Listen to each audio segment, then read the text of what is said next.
So hari ini saya meninjau pemberian vaksin di pusat pemberian vaksin Mega PWTC, dan saya berkesempatan berjumpa dengan beberapa individu yang telah pun divaksin, termasuk warga MAS dan OKU. Dan daripada feedback yang saya perolehi, mereka semua berpuas hati ya dengan servis ataupun perkhidmatan yang diberikan di sini. Saya difahamkan daripada mula sehinggalah selesai makan masa lebih kurang 30 minit saja. Jadi tidak ada apa-apa isu yang dibangkitkan tadi. Sebab saya pun minta dia orang kalau ada isu apa-apa maklumkan kepada saya. Tapi setakat yang saya berjumpa tadi tidak ada yang membuat aduan apa-apa dan semuanya berpuas hati. Dan saya nak ucapkan tahniah kepada semua manajemen PWTC, doktor, ya, nurse, jururawat, sukarelawan yang saya lihat membuat tugas yang menjalankan tugas dengan sempurna, yang mengembirakan setiap individu yang datang untuk mengambil vaksin ini. Saya difahamkan satu hari lebih kurang 9,000. Jadi jumlahnya ramai. Dan satu nurse atau doktor yang injek pun setiap orang lebih kurang 100 lebih, ya. 300 satu hari. 300 satu hari. Jadi walaupun jumlahnya ramai, kehadirannya ramai, setiap doktor ataupun nurse yang injek pun lebih kurang 300 satu hari, tapi itu tidak menyebabkan servisnya kurang baik.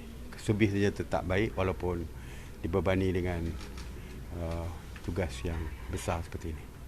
Alright, saya berpuas hatilah dengan apa yang dibuat di PWTC, Pusat Pemberian Vaksin PWTC.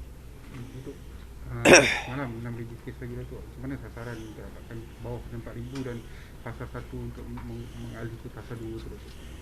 Yang pertamanya, kita akan fokus kepada Selangor dan wilayah Persekutuan Kuala Lumpur. Kalau kita lihat, Selangor ni tak kurang daripada 2,000 average satu hari.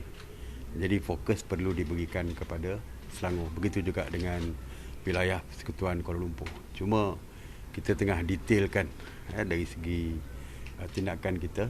Ya. Kita mudah untuk membuat PKPD di Selangor. Selangor pun kita boleh gunakan daerah, boleh gunakan mukim, ya. Tapi di Kuala Lumpur ni dia tidak ada daerah pun di Kuala Lumpur. Dari segi pentadbiran daerah tidak ada, sempadan daerah tidak ada.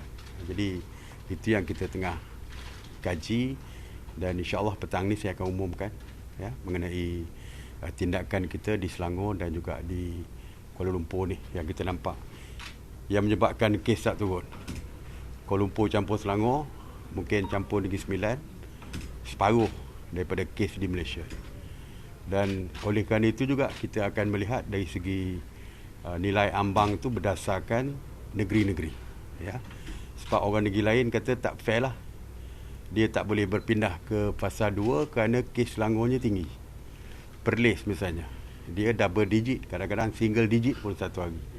Tetapi kerana Selangor contribute, menyumbangkan jumlah kes yang besar, jadi dia pun terpaksa diletakkan di fasa 1 juga. Sepatutnya mungkin dia dah boleh pindah ke fasa 2 atau fasa 3. Jadi kita akan sekarang ni kita tengah detailkan. Kita dah ada cadangan, kita dah bincang pun dalam syarat sidang khas MKN. Cuma kita nak detailkan, ya.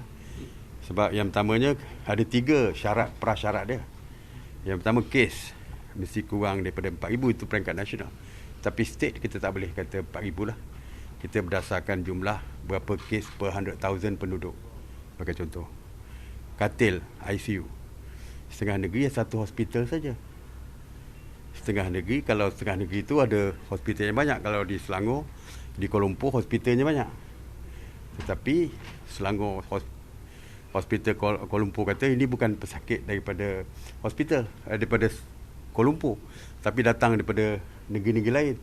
sakit daripada negeri Pahang pun dihantar ke sini, Perak pun hantar ke KL. Jadi itu perkara-perkara yang kita nak bincangkan lebih detail supaya dari segi gambaran kita, dari segi nilai ambang katil ICU mencukupi sederhana ataupun tidak mencukupi, itu kita lihat juga berdasarkan kapasiti hospital, kapasiti katil di negeri-negeri yang berkaitan. Kita tak boleh standardize kan. Jadi Dr. Sri, ada kemungkinan untuk negeri-negeri, contohnya macam semalam ada sumber mengatakan bahawa Perlis kalau Terengganu dengan Kelantan akan dilonggarkan. Adakah kemungkinan itu akan berlaku? Saya pun tak tahu daripada sos mana tu, sumber mana pun, sebab pengumuman mesti daripada kerajaan, sama ada daripada MKN ataupun daripada KKM. Setakat ni KKM pun tak memberi indication apa-apa pun dari segi statement daripada DG yang memberi press release setiap hari. Saya pun tak pernah sebut pun. Cuma saya gambarkan, yes, kita sedang melihat kepada nilai ambang berdasarkan negeri-negeri, bukan setakat nasional. Jadi setakat ni belum ada pengumuman lagi. Selagi tak ada pengumuman, kita anggap itu sebagai rumours je lah dulu. Datuk Sri, nampaknya kata keadaan ini untuk adakah MKN terlibat? Itu Sabah diumumkan sendiri. Ya. Kita pun dah bincang dengan negeri-negeri supaya negeri tidak boleh mengumumkan SOP sendiri. Walaupun kita faham setiap negeri berbeza, ya. Satu sistem tak boleh fit untuk semua. Tapi asasnya tidak boleh berbeza. Asasnya tak boleh berbeza. Jadi kalau tidak, setiap negeri akan umumkan sendiri. Jadi susah. Dan Sabah kita faham. Daripada negerinya, Sabah ni berbeza dengan kita di Semenanjung. Negerinya luas. Kalau Sarawak sendiri dah hampir sebesar Semenanjung. Jadi mungkin pendekatan dia agak berbeza dengan kita. Pendekatan di Sabah pun agak berbeza dengan kita. Sebab itu kalau dulu kita ada juga beri kelonggaran untuk Sabah dan Sarawak membuat SOP mereka. Tapi tidak boleh jauh berbeza dengan standard SOP yang kita keluarkan. Ya. Datuk Sri, soalan lain boleh? Apa cerita lagi? Mengenai video Pesta Durian Kelembagaan Speaker Dewan Rakyat yang tular dekat Batu Pahat baru-baru ni, mungkin minta komen sikit tak? Okeylah. Dia orang kata apa? Saya pun tak tengok video tu. Sebelum ni dia kata itu video tahun lepas, tapi semalam dia mengaku tular video baru lah. Jadi kalau dah ada isu yang berbeza seperti ini, katanya video tahun lepas, orang kata video tahun ni, jadi kita serah kepada polis lah. Ya, sebab dah ada dua statement yang berbeza, tentu saja polis yang boleh menentukan.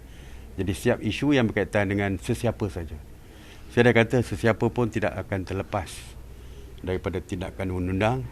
Tidak ada orang yang ada kekebalan dari segi undang-undang di Malaysia ini, tetapi untuk tindakan adalah tindakan pihak polis yang perlu siasat secara detail.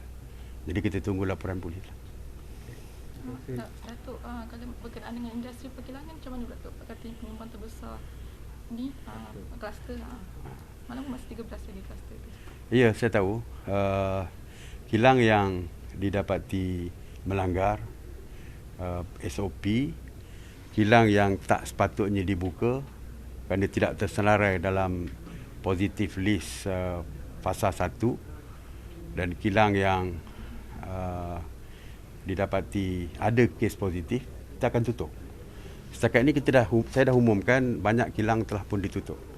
Serbuan setiap hari dilakukan oleh Task Force Operasi Pematuhan yang diketuai oleh PDRM. Mereka akan terus menyerbu dan mengambil tindakan kepada kilang-kilang tersebut. Saya tak ada numbersnya, tetapi jumlah yang ditutup banyak, yang dah di compound banyak. Ya. Kok ada yang komen-komen netizen lah, macam marah lah. Kenapa? Ya, saya tahu ramai yang marah. Saya pun baca marah kenapa kilang masih dibuka dan sebagainya. Ya. Seperti saya kata tadi, siapa yang melanggar tu akan diambil tindakan, dan insyaAllah kalau saya umumkan tentang Selangor hari ini, mungkin ada gambaran juga yang kilang-kilang akan ditutup. Ya, mana yang ada dalam mukim tersebut automatik akan ditutup. Alright.